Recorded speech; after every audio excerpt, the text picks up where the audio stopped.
How do you explain this brutality to a child? Is it best to preserve the child's innocence? Palestinian children don't have that luxury, and this is their daily reality. It is our duty to educate our kids about Palestine. So how, you may ask? My mom taught me through art, and she can teach you too. Let's walk through a short, modern Palestinian history through the eyes of my mom.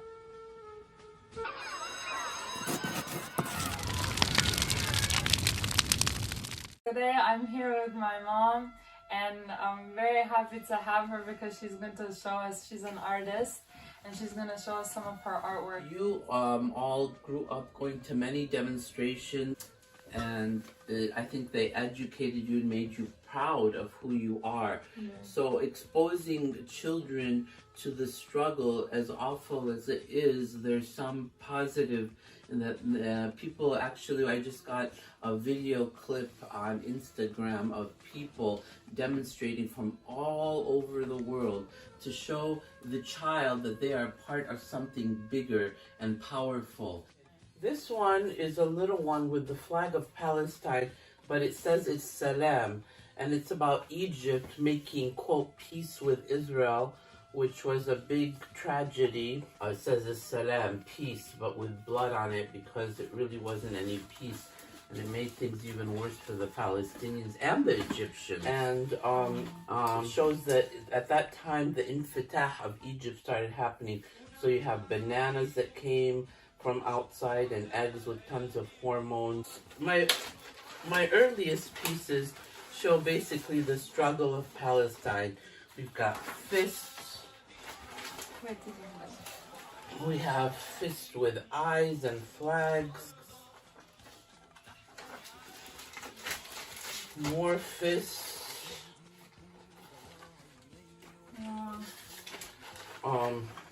You know, blood dropping from the eyes. So. And what year were these? These were done in the 80s. Now these were done during the Intifada 1. Here's a Palestinian man with Palestine in the back.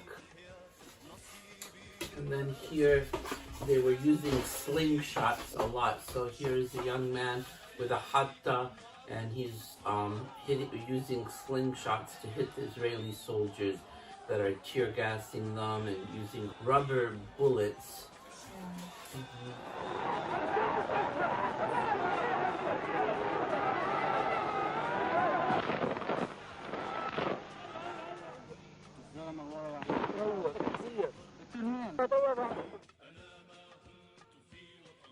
This one was done after Intifada 2, and it's called Anne Frank's Cousin. And here's the Palestinian version of Anne Frank. And then Palestinian men are blindfolded, and the tanks have swastikas, because what's happening in Palestine, they use many techniques that the Nazis used. Rachel Corrie, if people remember, was an American who sacrificed her life. She stood in front of a bulldozer in Palestine that was going to and did demolish a Palestinian family's home. I'm here for other children. I'm here because I care. I'm here because children everywhere are suffering. My dream is to save the 40,000 people who die each day. My dream can and will come true if we all look into the future and see the light that shines there. She got run over by the bulldozer.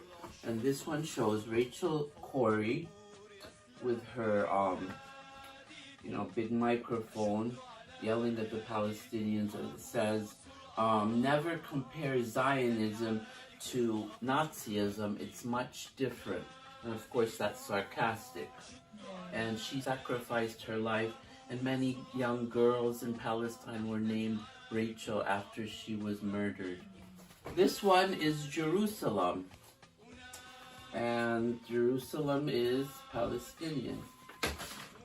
We will move the American embassy to the eternal capital of the Jewish people, Jerusalem. This one shows a Palestine that represents Jews, Christians, and Muslims. And we want a state that is secular and religions can be practiced, and one person, one vote, and it should be still called Palestine because that's what it is. I recommend, many parents are already doing this, but to get your children involved, teach them different facts about Palestine, let them draw about Palestine and their feelings about what they are learning, and take them to demonstrations and lectures and plays. Artists around the world for the beginning of time have reflected the life of people. In this case, we're talking about Palestine and the Arab world, and it can be done through poetry, through music, through visual arts, plays. So these forms of art can be very powerful. Sometimes you could listen to a lecture and learn about Palestine, but sometimes the art sticks into your mind more. So the power of art is very powerful.